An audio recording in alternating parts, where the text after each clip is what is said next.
All right. Welcome to Owning the Goal. My name is Brian McFarland, and today we are diving into a topic that's defining the next era of business and personal growth: how to actually make AI work for you.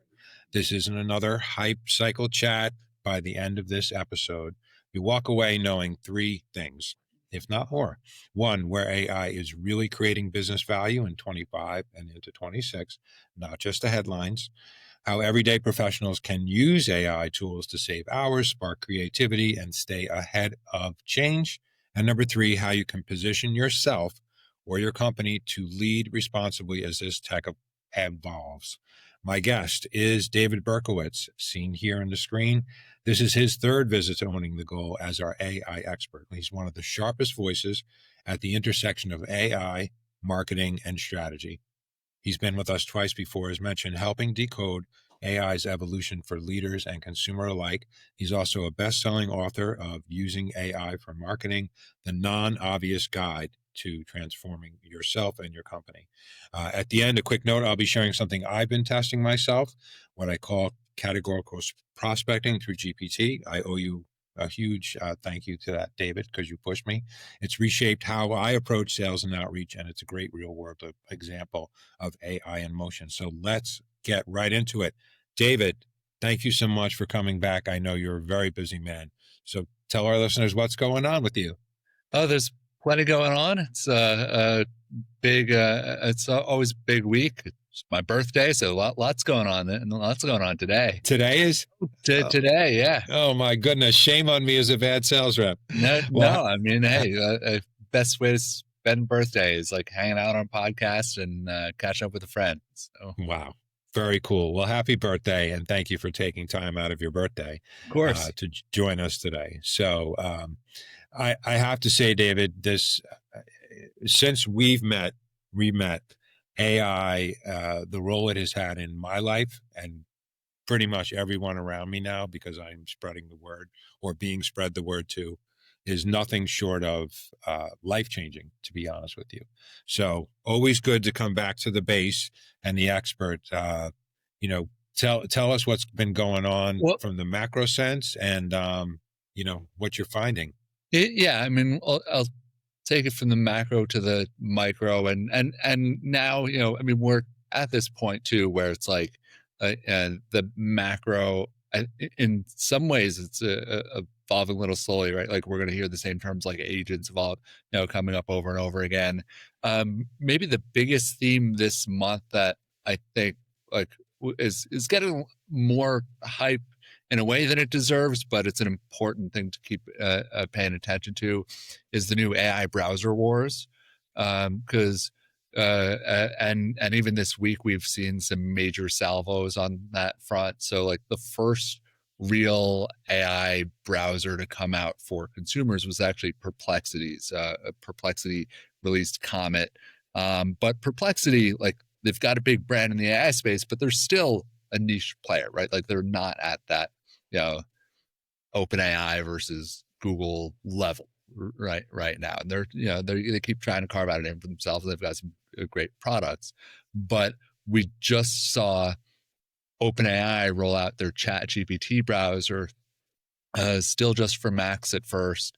And so integrating ChatGPT more into the browser. And we've just in like within a couple of days of that, Microsoft announced all of these AI upgrades to Microsoft Edge. Google has more subtly built Gemini it's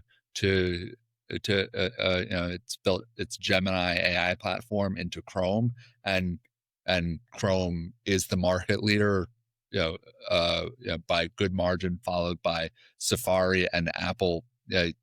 It's almost sad. You can expect them to keep falling behind. So in the browser wars, like Safari isn't really like an AI threat yet. And I mean, Apple's got a lot of resources. They've got time to catch up or make the right partnerships, and they sure as hell have distribution. But there's still a sense that like this feels like a big deal, right? Like it's fun for the press to be like, it's the new Coke and Pepsi, the new Apple versus Microsoft, you name it. Everyone loves a good like brand war and a story like that. Uh, how different it is for most people to use ChatGPT in the in their own browser versus your Chrome or Safari or Edge browser. I happen to love ChatGPT's desktop app. I recently became a Mac person, so not only was I able to use ChatGPT's new browser called Atlas, but I actually discovered something weird, and it was like one of those things that I haven't seen talked about anywhere. Maybe because I wasn't a Mac user, but like one of those simple tips is that for Mac users and not PC users, interestingly, ChatGPT has a record button. So you can record conversations like we're having. If I wanted to have a transcript of my own of this chat, I'll leave that to you right now. But during some meetings, if I want like a voice only recording that I don't want to actually invite into my Zoom or Google Meet meeting, for instance, then I can just have that in. And what's also really nice is that you can start a conversation with ChatGPT in what they call their projects, right? It's just the folders that you have running alongside. So this is like these are really, yeah, I know some of your audience might be newer to AI, some might be further along, but this is one of the more like cut and dry features. You don't need a PhD in AI to use this, right? So you go into your folder and so say you're working on the Walmart account. You go into the Walmart folder and you're on on a call with your agency about Walmart. You hit that record button there and it will record it in the Walmart folder. So it already has any of the other files that you have related to that account. So you can keep it contextualized. Um, I mean, I've got a side project right now, passion project, play I wrote actually, where I'm running some interviews for an assistant to help me go and shop this around. And I've been recording these calls with ChatGPT in the folder for this play and have this running list, and like ChatGPT is doing all the analysis of the candidates, and so it's like it's already seen their applications and now it can match the conversation with the application, and it's like pushing a few buttons on it's magical. Wow. Okay. In my outro, it's going to say, you always come on and blow my mind. So you just did that. Okay. So let me walk back for our listeners, the simpletons of the world like me. First of all, so I get tons of newsletters thanks to you. I'm on your newsletter subscription.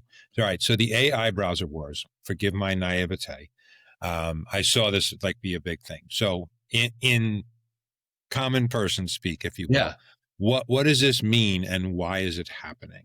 Well, why it's happening in a way is because once you have a brand, a tech company, taking control of your desktop, it gives it way more data. It's way stickier, right? You're only going to allow so many applications.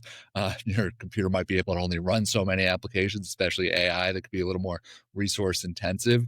So a lot of it is just to own as much market share as possible. Now, within that, that next question is, what does it allow you to do that you haven't been able to do before? ChatGPT, like all these platforms, but especially ChatGPT right now, they're leaning into this agentic version of it where it's like, okay, now go on my LinkedIn and find me a list of these kinds of people who are working in Detroit on this kind of thing, and then put it into this spreadsheet, right? Like have a bunch of these tasks that can automate and maybe make some decisions on and see who's a relevant person, maybe not. Like this stuff, it's just getting started. So I for your listeners, I'd expect to be underwhelmed even with something basic. Like I used ChatGPT's agent a few months ago to try to order dinner through Uber Eats for my daughter and me, and it was a hot mess. It took so much longer to get the wrong order than it would have for me to go outside around my block and sit with her, and literally I would have had the food on the table before not just the food came here before the wrong order actually, was placed. So this stuff, like, it's a work in progress, but there's some things it is very good at. I don't want to dismiss it either. But it just means that I, when it actually works, and it will keep working better, then it's going to be able to run more tasks for you, and especially at that administrative level, then it's going to be able to be that assistant that, like, it's increasingly becoming for so much of us, both professionally and personally. Yeah. Well, nail on the head. Sorry about the dinner, but I'm My gonna daughter's a fast forward. my daughter's a really good sport. It's amazing.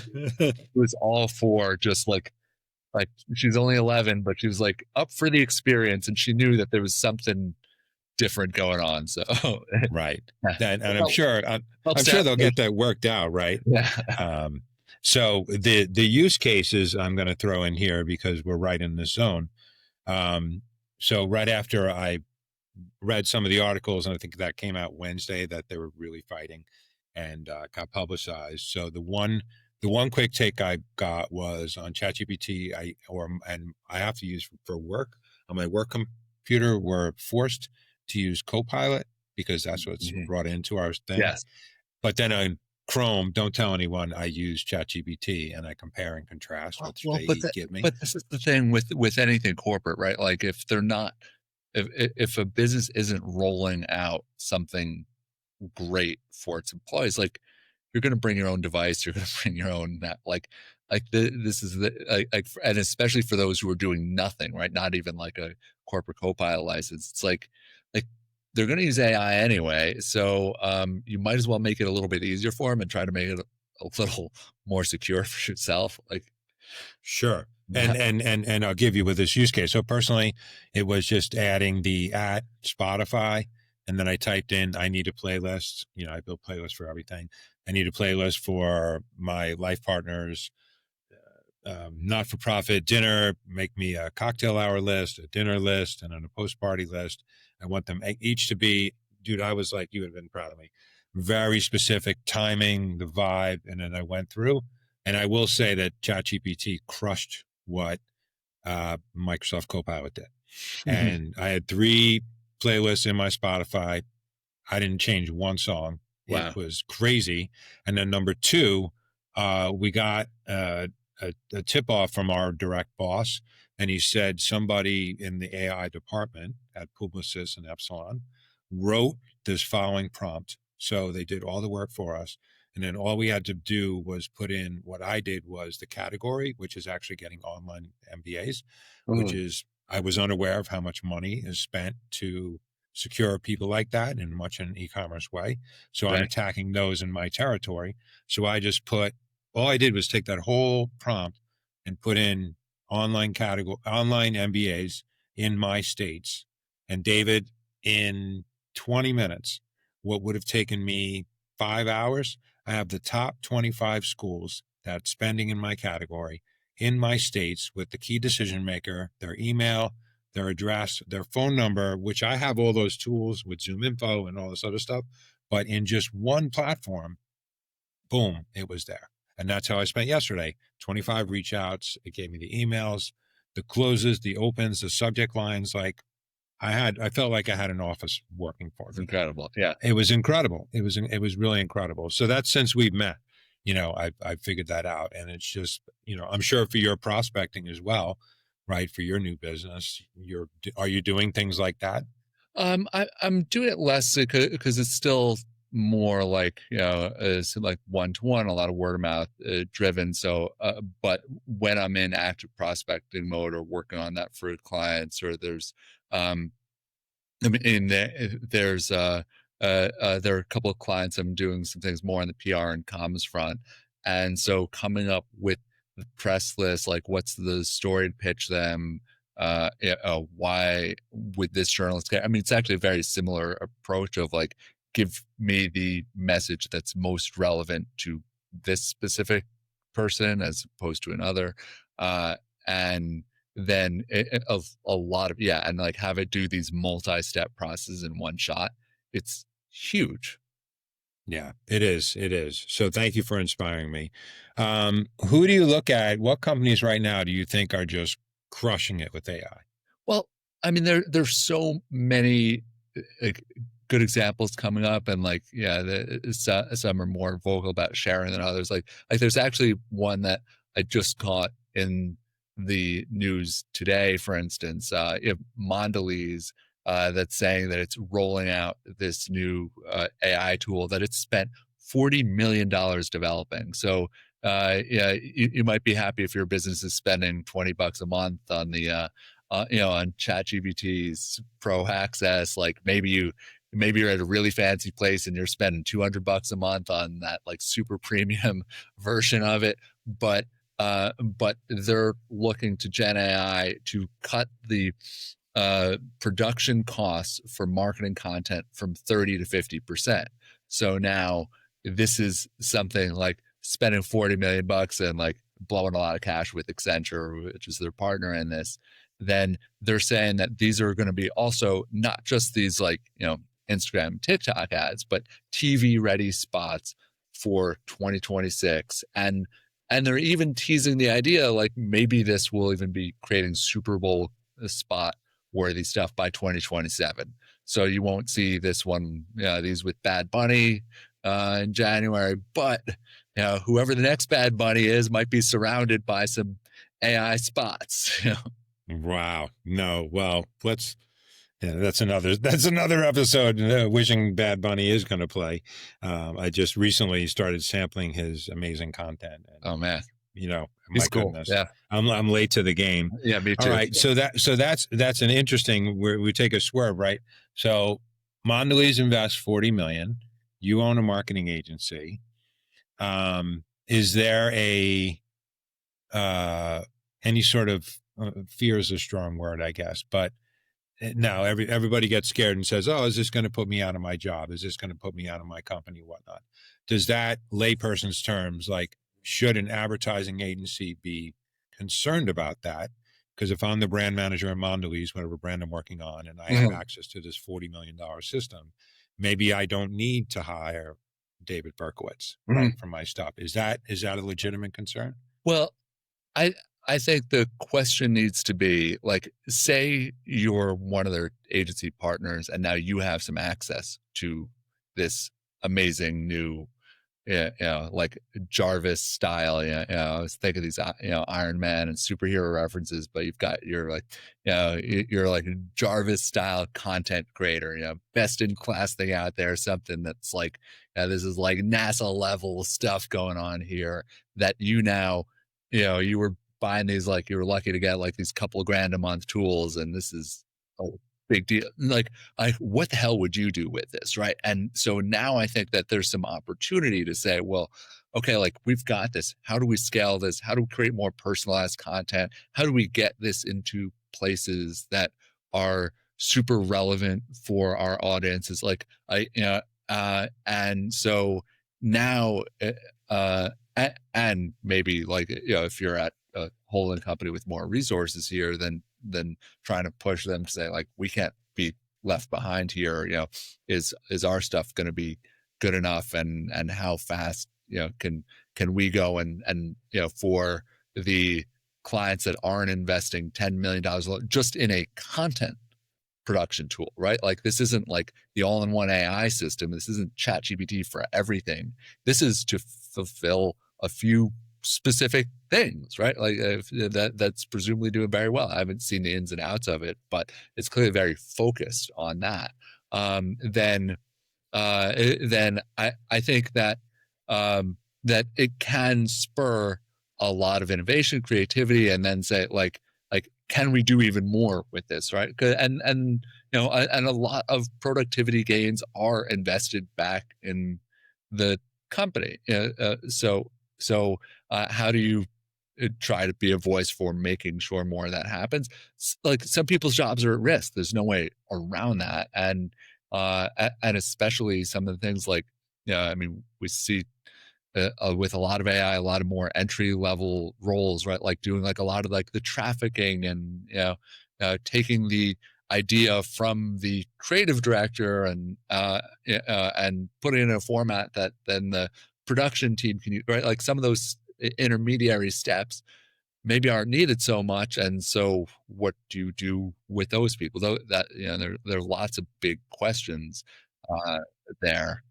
But it also follows a bigger trend, right? Like the I yes, so many brands have avoided these like $10 million TV shoots in favor of things that are actually a little more real, or even driven by, say, influencer content. You're paying an influencer a few grand or maybe a fair amount more for their content that you're then amplifying, but you're not like going heavy on like creative and production mode yourself. You're just kind of like saying like, hey, like put the influencer might spend next to nothing creating it because it's just like them in their world. So that bigger trend like happening well before AI anyway.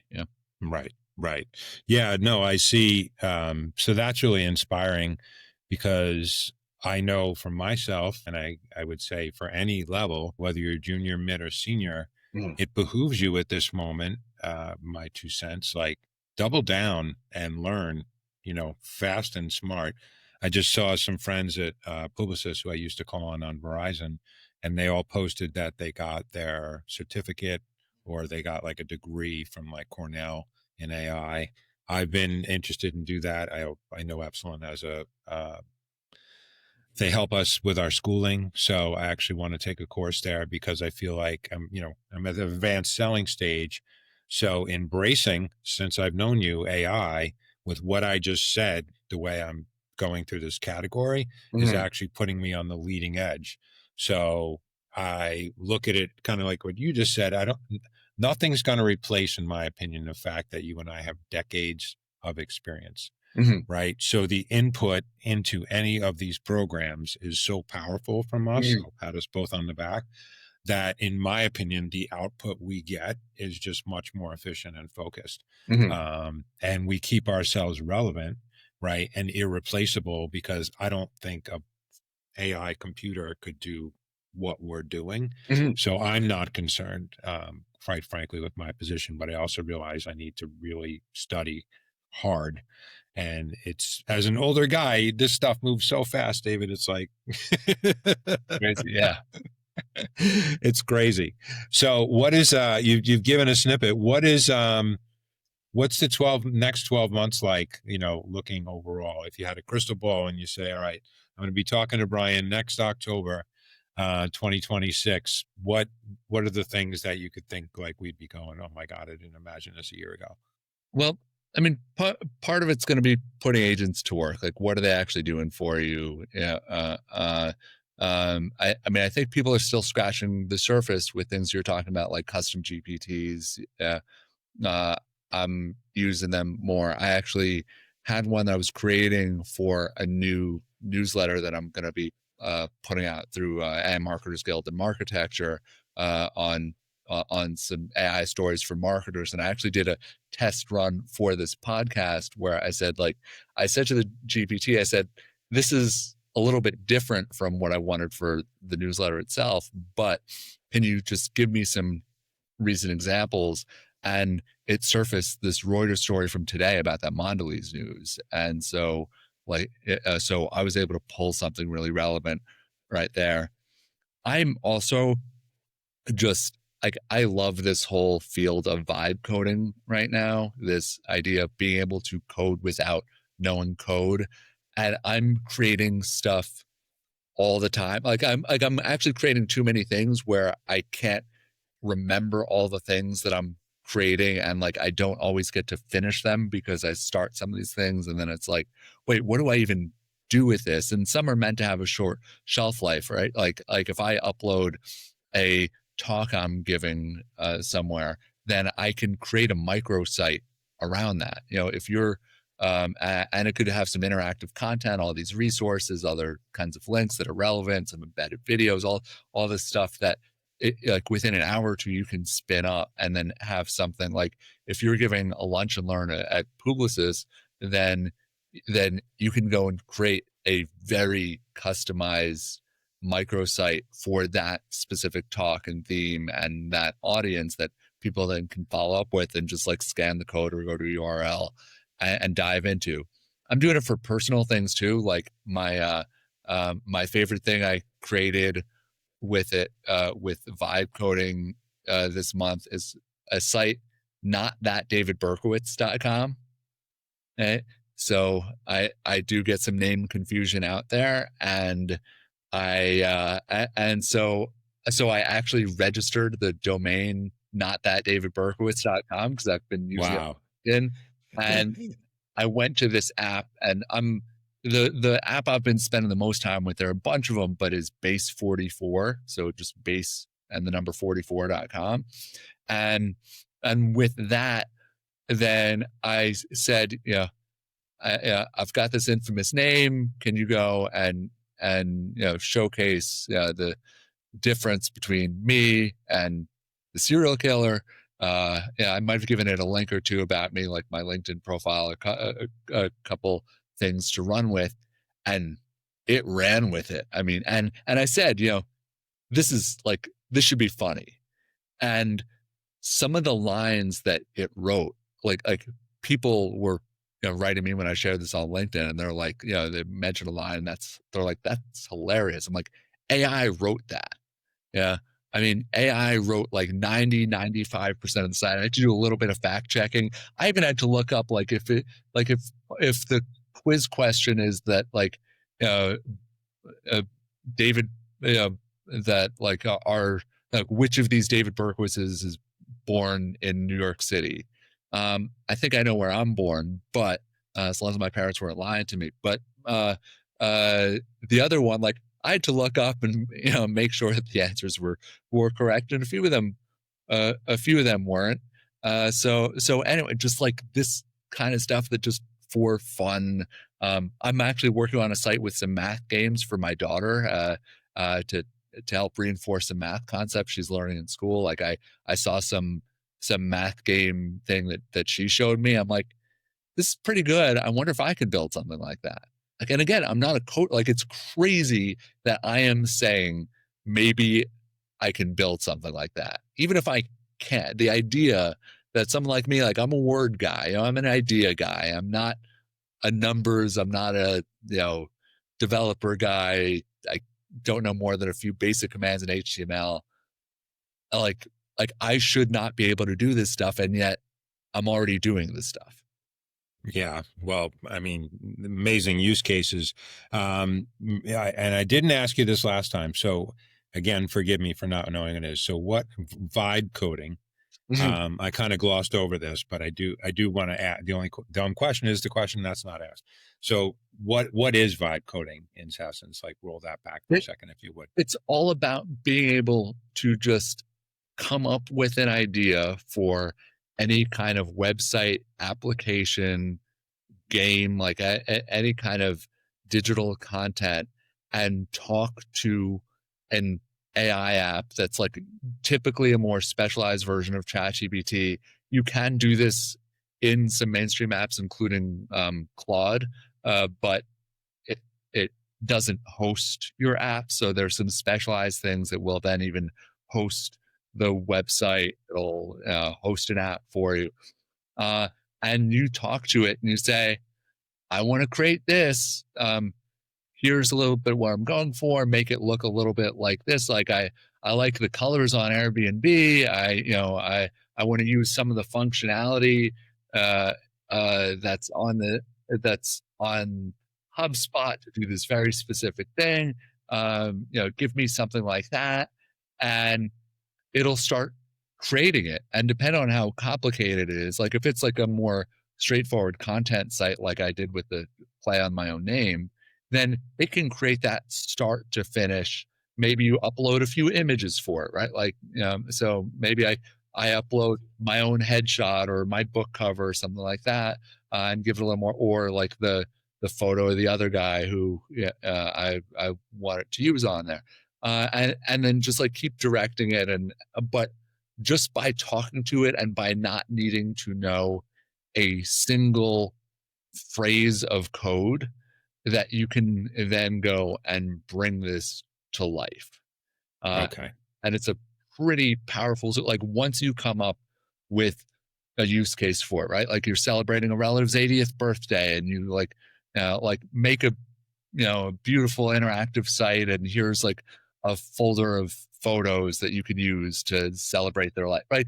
Like there's just all kinds of things that you can start doing once you know that you have this power to do that. And it's like, I think we're going to see so many things personally and professionally. It's like I want a travel log of this amazing trip I took, or I want like a family recipe book, or I want like a sales playbook that I'm going to now give to my team members, that like take all these random PDFs I have and all this like crap I've accumulated, and like turn this into like a really cool interactive thing, like add assessments based on this, like quiz their knowledge, like uh you can start getting a little more advanced of like, okay, like put this behind an email gate, and it might not even have that like built into the platform, but it will tell you the exact steps for like, here's a free tool or a low cost tool that will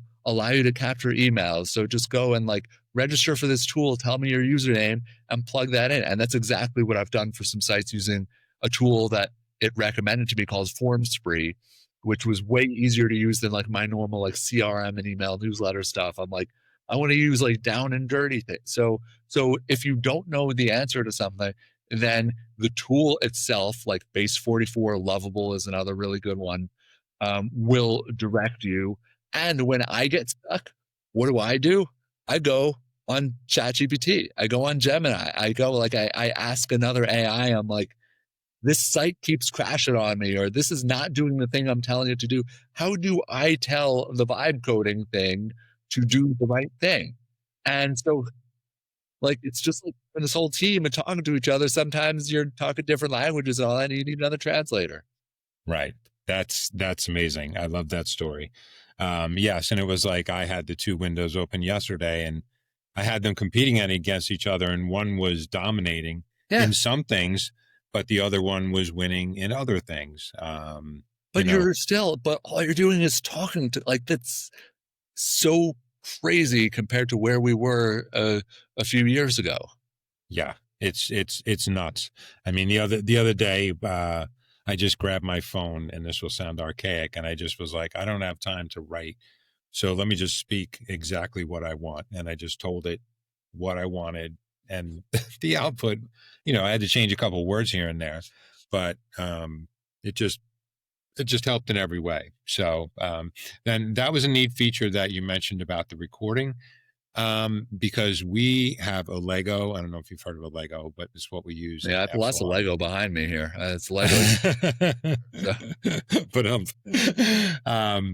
Lego is like the bane of my existence, but it's also joyful. So my mid-market development team, they made us the guinea pigs, where we all our conversations internally and externally, unless we turn it off, which we're encouraged not to do, are recorded, and then they are evaluated.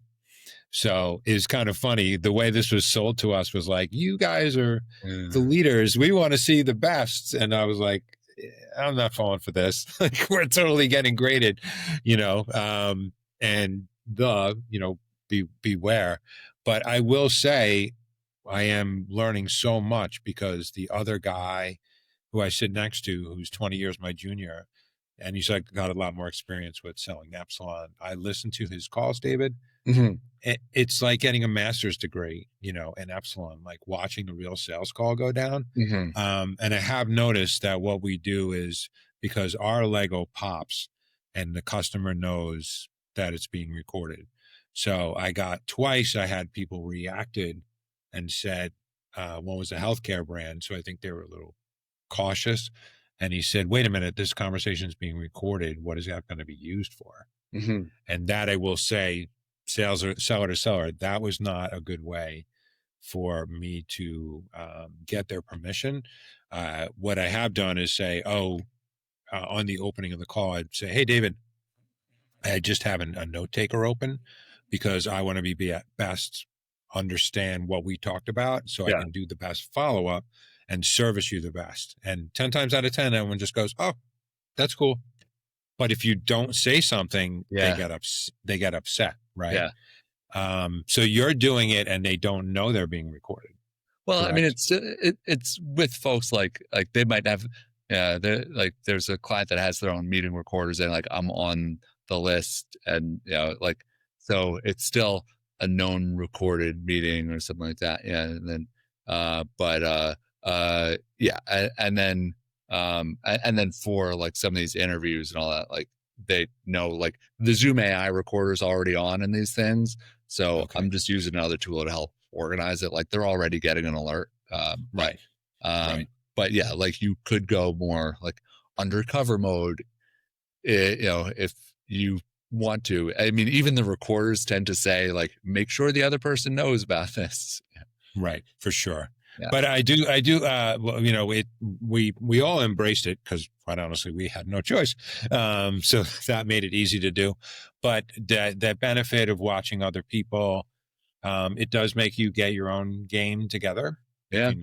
if you know you're being recorded, and it's helpful because you go back to your boss says, "Hey, David, what happened on that sales call?"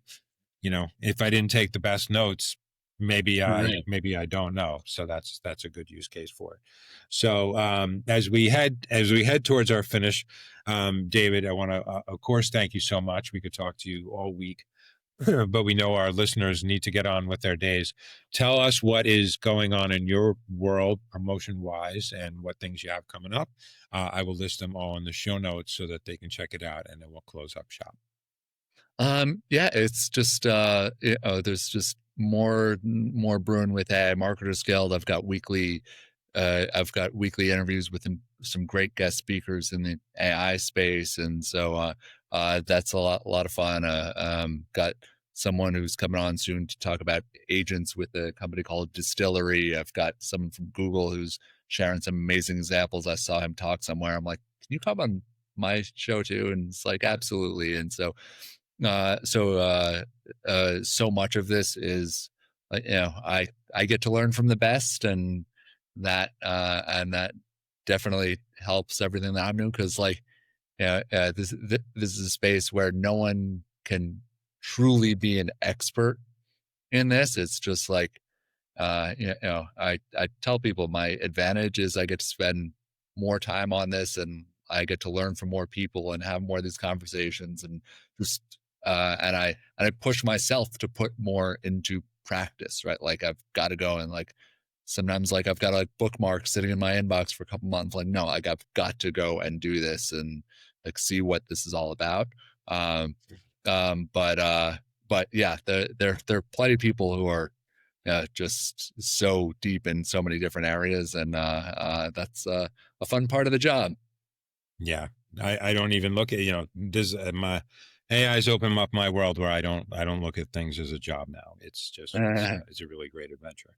So, David, always great having you back.